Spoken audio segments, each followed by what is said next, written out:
Ndiyo, sasa hapa tunaona kuna matunda yanazaa, halafu kuna mengine pia yanaendelea kutoa maua na mengine yanakaribia kukomaa.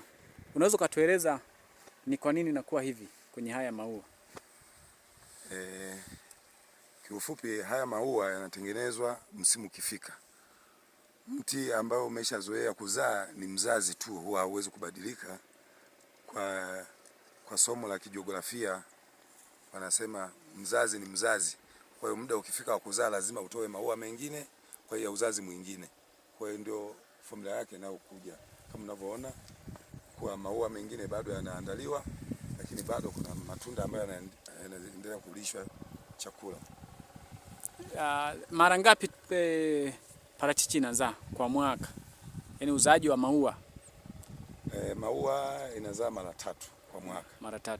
Ya awamu ya kwanza ambayo ndio haya yanayoonekana, ambayo matunda yake unaweza kukuta kufika Januari ni matunda makubwa kabisa.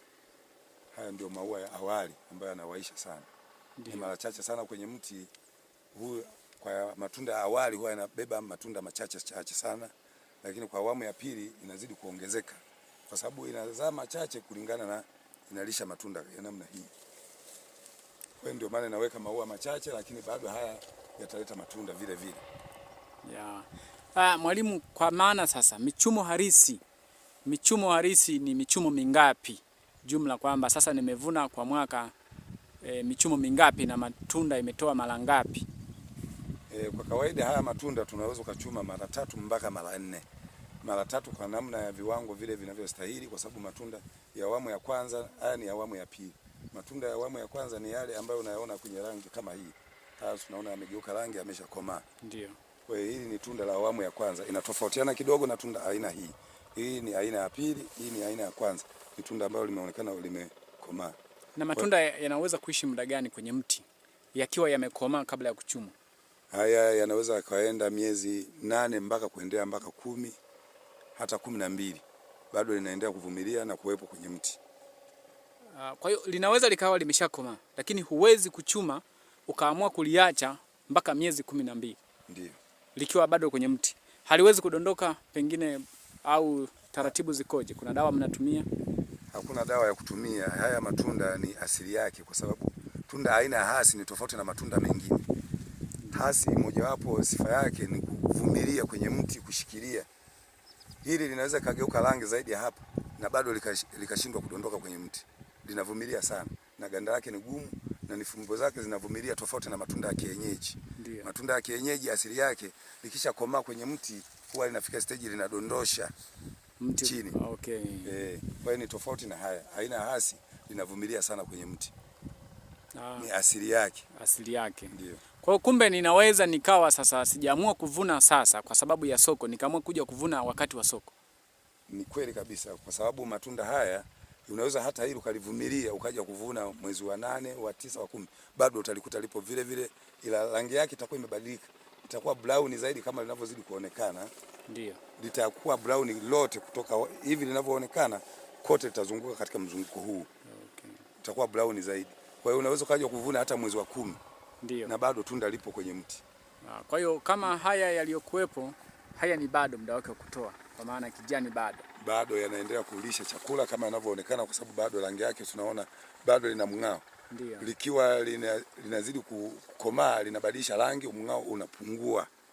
Okay. Linakuwa linafubaa kama matunda mengine kama unavyoyaona. Kwa hiyo kimsingi limeshakomaa. Hili kimsingi unaweza ukalichuma na ukaenda kuvundika na likaiva vizuri na ladha yake bado utapata nzuri kabisa. Ni tofauti na tunda hili. Hili bado teke bado ni tunda laini. Kwa hiyo hili linaendelea kukua. Ndio. Naona miti imezaa sana. Ndio. Sifa kubwa ya miti ili zae sana ni nini? Kwa sababu wengi wanakuwa wanashindwa kujua hilo. Miti ili zae vizuri. Sifa ya kwanza mti kuzaa, wenyewe tu unajionyesha afya ya mmea. Ndio. Afya ya mmea lazima izingatiwe. Majani pia ni sehemu ya kujua afya ya mmea. Ndiyo. Kama unavyoona kijani kimenawiri vizuri. Ndio. Hiyo ndio sifa ya kwanza ya kujua mmea una chakula cha kutosha. Ndio. Na matunda yake lazima yawe bora zaidi, kwa sababu tunda kikawaida kama unavyoona lazima lifichwe na majani. Kama unavyoona. Na majani yake yanakuwa yamenawiri vizuri, yameshiba, yamekuwa kijani kolea. Imekolea vizuri kwa sababu mche umepata virutubisho vinavyostahili. Ndio. Aise, nashukuru. Nini unaweza ukashauri kwa wakulima ambacho sasa wakifanye ili waweze kupata mazao mazuri kama mwalimu? Cha kushauri ni kuzingatia vyakula. Mmea kwa sababu wewe wengi na changamoto tunazokutana nazo nyingi zaidi. Mmea unakuwa aidha umebeba matunda mengi sana lakini majani hauna, umepukutisha. Ndio. Kwa ajili ya kukosa lishe, mmea unaweza kupukutisha majani. Ndio. Unakuwa unatofautiana. Unaziona fimbo zinamekaa juu lakini matunda imebeba sana. Ndio. Na ule ni ukosefu wa majani ya nitrogen kwa wingi. Ndio. Nitrogen ikipungua, majani yanapungua kwa sababu inalisha chakula. Kwa hiyo changamoto hizo zipo kwa wakulima wengi na wengine wanashindwa kupata suluhu. Kwa hiyo mmea kikawaida inabidi uwe wa namna hii, lazima ufunikwe na majani kwa sababu majani pia yanapokea chakula. Yanapokea nitrogen lakini yana vitu ambavyo vinapokea kupitia majani, photosynthesis. Ndio. Mmea huu una photosynthesis ambayo majani yanapokea chakula kwa kutumia majani pamoja na mizizi. Kwa hiyo majani haya lazima iwe ni sehemu ya kupokea chakula. Ndio. Kama mtu utakosa majani pia unajua kwamba virutubisho vimepungua kwenye mmea. Ndio. Ndio. Sasa nilikuwa nataka nijue pia eneo lenu na mna vikundi vingapi ambavyo mnaweza mkalisha, pia mnaweza mkachuma mchumo moja kwa kiasi gani au gari ngapi, tani ngapi mnaweza mkatoa kwa wakati mmoja? Sisi kwa sababu ni wakulima, tupo wakulima tuliojiunga kwenye kikundi kama 45 kama 45 au 48 kwa ujumla. Ndio. Lakini sisi tuna uwezo wa kuchuma kwa siku kwa watu 40 na kitu, huwa tunajaza tani 12. Tani 12. Kwa hiyo ambayo ni sawa na tunachumia kilo 11,000 mpaka 12 kwa siku moja. Ndiyo. Kwa hiyo mnaweza mkachuma mchumo mmoja awamu ya kwanza mkatoa gari ngapi? Awamu ya kwanza tuna uwezo wa kutoa hata gari 4. Alafu awamu ya pili huwa yanaongezeka kwa sababu mengi ndio unayapata ya awamu kama hii. Ndiyo. Ambayo mengine yanaweza kukomaa wakati yana umbo bado dogo lakini yanakaonyesha yamekomaa. Ndio. Kwa hiyo awamu ya pili huwa inaweza kaongezeka. Okay. Na awamu ya tatu yanaweza kapungua, alafu baadaye yanapatikana matunda ya mwisho ambayo tunaweza kuuza reject. Ndio. Kwa hiyo tunavuna kwa awamu kama 4. Ndio. Pia afisa kilimo kwa kanda hii. Ndiyo. Wewe kama mwalimu, kama afisa kilimo agronomist ambaye unachukua vijiji vingapi kwa hapa? Mimi nachukua vijiji 5 vya kata Ihalimba. Kata Ihalimba. Ndio. Ambavyo ni vijiji gani? Kijiji cha kwanza ni Vikula. Ndio. Ugesa. Ndio. Ihalimba. Ndio. Nundwe na Wamimbalwe. Wamimbalwe. Ndio. Sasa nini unamshauri ambaye hajaingia kwenye hichi kilimo? Anachelewa kwa sababu zao hili ni zao ambalo ni la mkakati kwenye mpango wa serikali. Kwa jiografia yetu ya mkoa wa Iringa, zao lililokubalika ni zao la parachichi. Ndio. Kama unavyoona. Kwa hiyo ambaye hajajiunga anachelewa. Ndio. Hili linaweza kuokolea kwa wakati ambao wewe unaweza ukakosa hela, unaweza kupata hela kwa wakati ambao hujatarajia. Ndio. Linakusaidia kulipa ada kwa wakati kwa sababu hii wakati wowote unaweza kuchuma na ukapata soko. Ukapata soko. Nashukuru. Je, changamoto gani mnakutana nazo hasa kwenye upande wa masoko, na pengine nini unaweza kumwambia Mheshimiwa Rais Dr. Samia Suluhu Hassan? Bei zetu zimekuwa kidogo za kurukaruka, za madalali wengi wanatusumbua. Ndio. Shida, soko la parachichi limekuwa la madalali wengi. Ndio hilo linalotuathiri. Ndio. Unaweza ukauza 1,700 1,800 lakini bado dalala akakupiga shilingi 200 mpaka 300, mara nyingine mpaka 400. Kwa hiyo mimi ningelishauri kama ningekuwa rais nionane naye leo, ningeweza kumwambia soko la parachichi inaonekana ni kubwa sana lakini madalali nao wanatuumiza. Ndio. Wamefika wakati wanatupiga sana si wakulima ambayo tumetumia muda wetu mwingi kwa kutunza matunda kwa gharama kubwa mpaka alivyofikia, lakini tunapata kiasi kidogo. Ningelishauri kwamba soko liwe la wazi ambalo linaweza likapatikana wakati mwingi.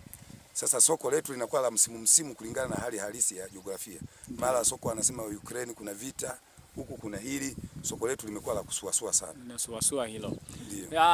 Mna chama kile chama cha ushirika ambacho mnapatia soko? Chama cha ushirika kipo, lakini changamoto ni vile vile. Ndio. Juu ya masoko hayo tunapambana nayo huku na huku. Ndio hicho ambacho kinatukuta sana. Ndio. Chama cha ushirika nacho kinafanya kazi, lakini bado soko ni changamoto. Ndiyo. Na madalali bado inakuwa changamoto. Na kwa nini wanaruhusu madalali kuingia? Ni nini? Kwa nini wateja wasiwakute nyinyi moja kwa moja? Au wapitie kwenye chama cha ushirika moja kwa moja? Nilichojifunza kikubwa zaidi ni kwamba kila kampuni au kiwanda chochote kina watu wanaofanya nao kazi. Kwa hiyo wale ndio wanaokwenda kutuumiza. Kwa hiyo hatuonani na matajiri moja kwa moja wa viwanda, kwa sababu wanawatuma madalali, na madalali ndio wanaotuumiza. Okay. Wangelikuwa wanafika wenyewe ingekuwa ni rahisi kuonana nao na kuzungumza nao. Ndiyo. Lakini wanaotumwa ni wafanyakazi wa kampuni ambao nao wale wanataka chochote wapate riziki nao. Na wao. Ndio. Aisee, nashukuru sana kwa hilo, lakini pengine nyongeza kwa ushirikiano. Diwani mnashirikiana naye vipi? Mbunge, je, mshawahi kaa naye kumpa matatizo yenu?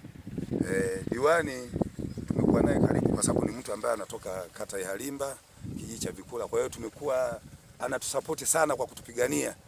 Mpaka usajili wa vyama hivi vyote imekuwa ni nguvu yake. Ndio. Amekuwa anatupambania sana. Huyo tumekuwa karibu, lakini mbunge nafikiri kwa ajili ya majukumu yake mengi imekuwa hivyo, ndio changamoto naye pia. Na yeye hamjawahi kukutana naye mkamtolea matatizo? Yes, hatujawahi kuonana naye. Lakini je, juu ya vyama vya ushirika na vyama vinavyohusika na kilimo pia kuna vyama gani vingine ambavyo mmeweza kusaidiana navyo? Huku chama kikuu ni chama cha zao la parachichi ambayo kinalima na mazao mbalimbali kama mnavyoona madogo madogo ambayo yanatusaidia kwa wakati fulani, mazao ya muda mfupi kama njegere. Ndiyo. Na mazao ya mbaazi. Ndiyo. Kunde. Ndiyo. Hayo ndio mazao ambayo tunayalima pia. Okay. Kuna wakati gani hii miche inahitaji maji? Kwa wakati wa masika miti hii haihitaji maji kwa sababu miti hii inahitaji unyevu wa kiwango kidogo sana, lakini kiangazi hasa wakati mvua zinapungua inahitaji maji kwa wingi ili iweze kutengeneza maua vizuri, ipate virutubisho na vimiminika angalau viweze kuchukuliwa na mizizi. Lazima inategemea sana unyevu. Sasa kwa eneo lenu vipi kuhusu changamoto ya maji? Mnafaulu vipi maeneo kama haya ambayo yamekaa milimani kupata maji ya kumwagia?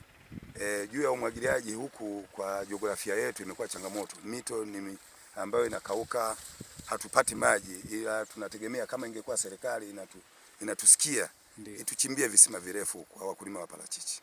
Iwachimbie visima virefu. Ndio. Okay, sawa. Kazi ya diwani na taasisi. Ni shirika gani lile, chama gani ambacho kinasaidia kuhusu kilimo? Kinaitwa Wakai. Ndio. Okay, sawa. Je, unalanyongeza juu ya viongozi wa serikali jinsi gani, vitu gani unaviomba kimsingi ili waweze kuwatekelezea pia kwa ajili ya kuinua uchumi wa wilaya Mfindi? Mimi ombi langu kwa serikali ni waombe rai, kwa sababu wao wamekuwa wanaleta zao mkakati, lakini wakifika wakati wanakuwa kama wanatutelekeza.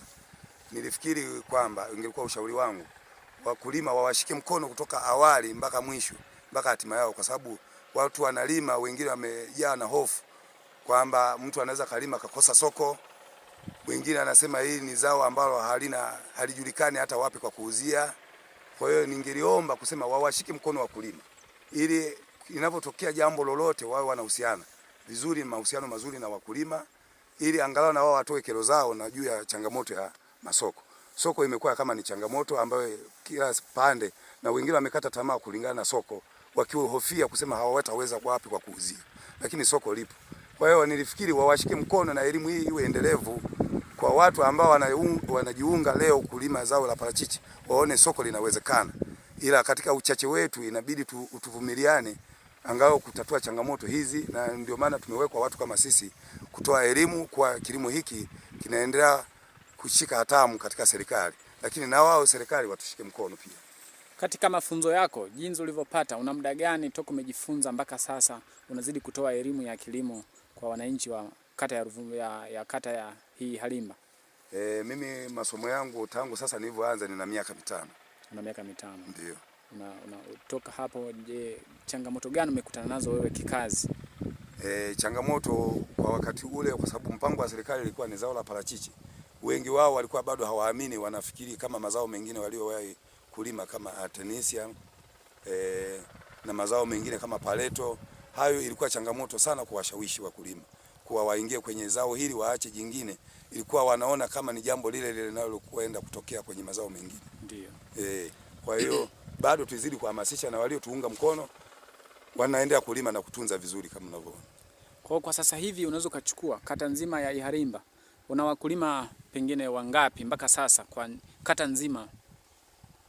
Kwa rekodi tulionayo kata ya Iharimba tuna wakulima wanaofika 120 waliojiunga kwenye chama, lakini wapo wengine bado wanasuasua, wanalima kidogo kidogo, lakini bado hawajajiunga na chama cha ushirika. Okay. Ndio. Nashukuru sana, asante sana ndugu.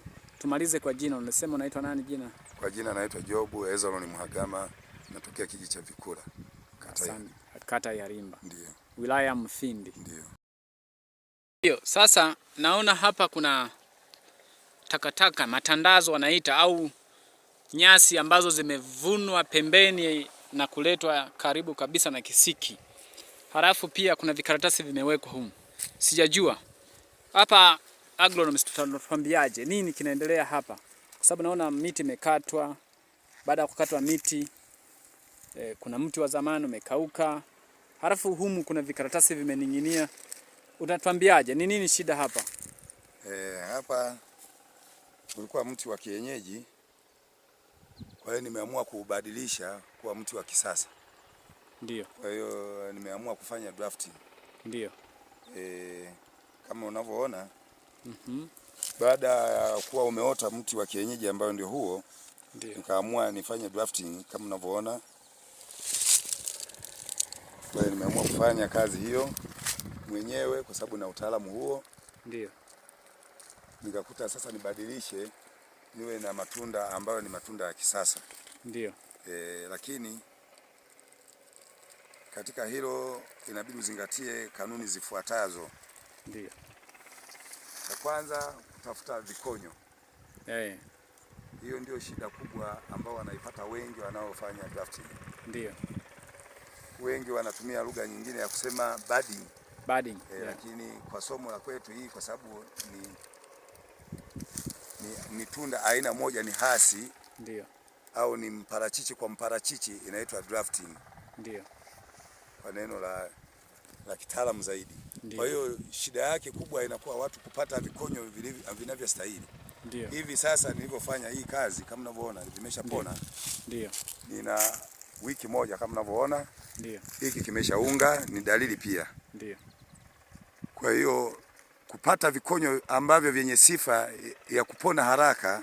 Ndiyo. Ni kupata vikonyo vyenye macho yaliyovimba kama yanavyoonekana. Ndio.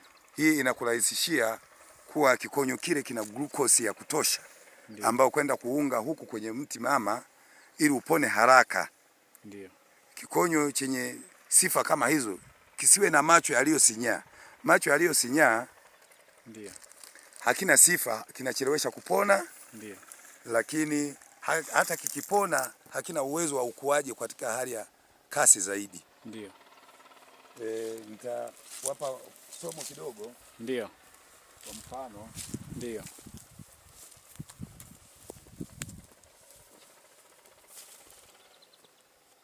Kama mnavyoona hiki.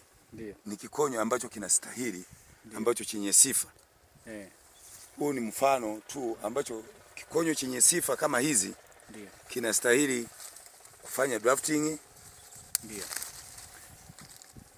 Lakini inabidi utumie kitu chenye incha kali. Hii nimetumia tu kama somo. Ndio. Hiki ndio kikonyo ambacho kina sifa. Lakini kikonyo ninachozungumzia ambacho kimefumba macho, ambacho hakina glucose, hakina sifa. Ndio. Ni kikonyo chenye muundo kama huu. Ni somo, sijatembea nikiwa nimejiandaa, lakini lazima nitoe somo kama nafundisha. Hiki kikonyo hakina sifa. Ndio. Naomba watazamaji wanisikilize vizuri. Ndio. Hiki ninavyozungumzia kikonyo ambacho kina macho yaliyosinyaa kama hiki. Ndio. Hakina sifa ya kufanyia drafting. Hiki kikonyo kinaweza kikabaki kwenye mti baada ya kufanya drafting hata zaidi ya mwezi mmoja mpaka miwili bila kupona, na baadaye kwa kukaa muda mrefu kikaja kikakauka. Lakini hiki hapa kina glucose za kutosha. Ndio.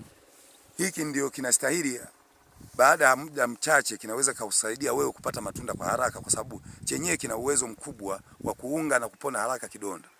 Hiki kinaweza kutumia siku 14 kimeshaonyesha kimeshapona. Lakini hiki kinaweza kukaa kwenye mti baada ya kufanya drafting hata zaidi ya miezi miwili bila kuonyesha kukauka, lakini baadaye kikafika kikakauka.